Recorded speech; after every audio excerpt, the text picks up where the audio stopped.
Team now, the city of Buchanan in Haralson County hired an outside investigator to look into some disturbing behavior by the town's mayor. This comes as Mayor A.J. Scott waits to see whether he'll be retried for what happened in his previous job, a vehicular homicide arrest due to his actions as a Georgia state trooper. Well, Fox 5 I-Team reporter Randy Travis investigated both and joins us now with more. Randy? Russ Courtney, it's been 7 years since then Trooper Scott was blamed in the deaths of two teenagers. Shortly after the mistrial, he ran for mayor of Buchanan.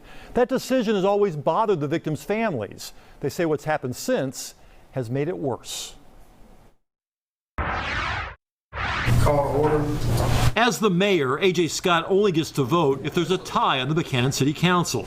But his other recent actions have generated the sort of attention this town of 1,300 would rather not see. Can you at least talk to us about that or tell the people of Buchanan about that? More on all that in a minute.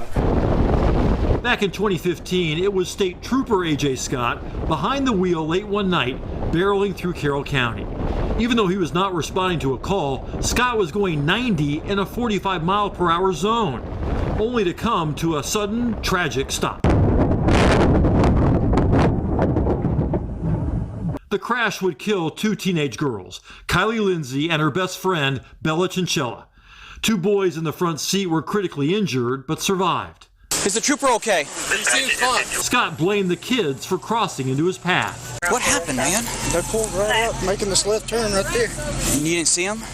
I saw him. I went right when I should have went down left because they were making that left. The state patrol fired Scott, and years later, he was eventually tried for vehicular homicide.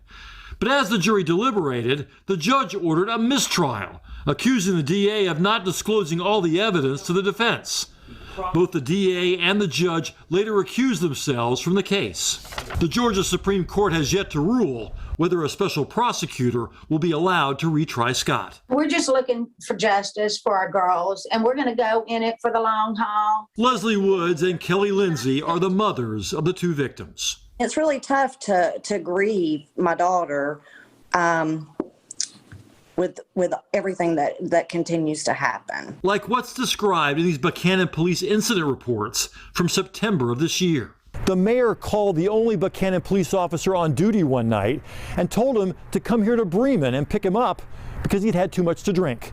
When the officer arrived and put the mayor into the car, he went inside and found the city's financial documents spread out on top of the bar. Even worse, the report says a bar employee said that Mayor Scott was intoxicated and they were trying to close the bar, but Scott kept trying to buy alcohol. She said Scott was being rude and got up on the bar and started unzipping his pants. Unbelievable. Unbelievable. No, it's believable. Other bar employees told officers the mayor did not actually expose himself. He was not arrested. The police chief wrote in his report that Scott called him the next day to get a ride back to Bremen to pick up his car. He had a strong odor of alcohol coming from his person, the chief noted. 12 days earlier, another police report details a call received from Mayor Scott here in this park behind City Hall. He was slurring his words. He stated that there was a motorcycle and people everywhere in the park. The officer wrote he could locate no one. I could smell a strong odor of an alcoholic beverage coming from him, and he was speaking very slurred. This mayor had his pocket knife out, and the blade was open. I was definitely much more cautious since he had his knife out and was seeing people that could not be explained. Do I have a motion to approve the minutes? A written statement from the Buchanan City Council said an internal affairs investigator from another city's police agency has been hired to investigate the mayor's actions as well as the actions of the Buchanan PD in handling matters relating to the mayor. Can you talk to us a little bit about these incidents involving you and the police? That's currently being looked into. I have no comment. Do you have a drinking problem, sir? No, sir. I don't understand how he can go around and do things and hold a mayor position. He's a time bomb. He is not fit to be a mayor. Is this a good look for the mayor, though, to have the police being called to pick him up at a bar? I would suggest you just wait for the report. But you can tell me what happened. You don't have to wait for the report.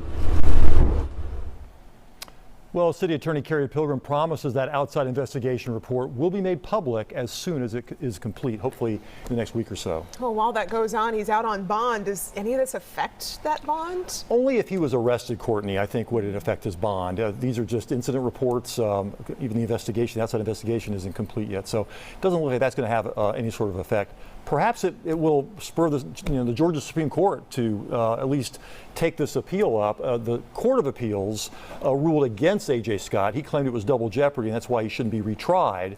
Court of Appeals said no, so he's appealed that now to the state Supreme Court. We're waiting to see what happens there. Well, if any of this is true, it sounds like the gentleman has a problem.